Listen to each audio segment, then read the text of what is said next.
One day after the Kruger rock fire broke out near Estes Park, today some people were allowed to return home. Some evacuation orders were lifted and US 36 was reopened. The Larimer County Sheriff's Office says it appears that fire was started when high winds knocked over a tree which fell onto a power line.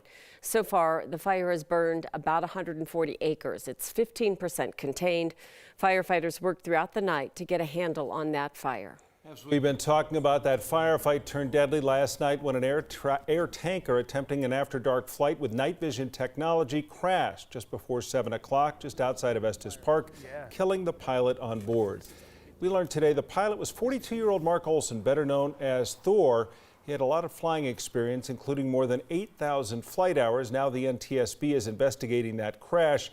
And our 9 News aviation expert Greg Feith joins us now to talk about what may have happened. He's in the airport in Atlanta, how this investigation will work. And Greg, as a former NTSB investigator, where do things stand this close to the actual crash as far as in these first 24 hours?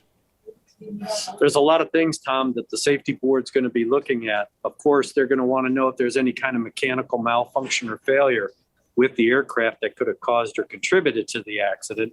And then, of course, they're going to be looking at the pilot's experience, his use of this new technology, NVGs or night vision goggles, in operating in this type of environment.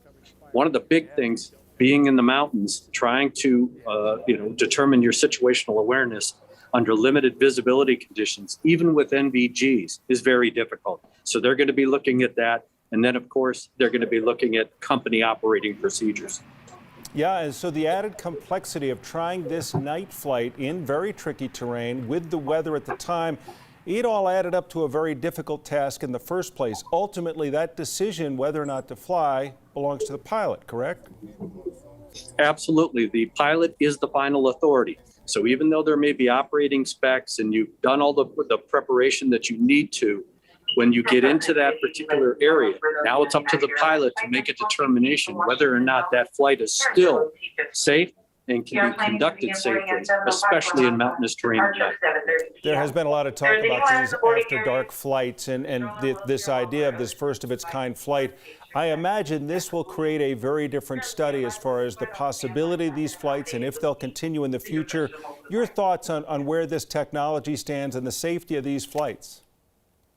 I think NVGs and trying to fight fires at night is very important.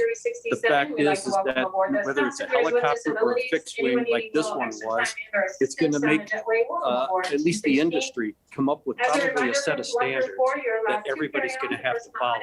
You can't just launch off as an operator and figure that whatever you're doing is safe while another guy just makes it up as he goes along. So I think there's going to be some industry standards set, and I wouldn't be surprised if the FAA doesn't help determine those standards. Certainly has been a tragic 24 hours up there. We will continue to follow this and tell you more about it. Greg Feith, our 9 News aviation expert, we appreciate you joining us as always.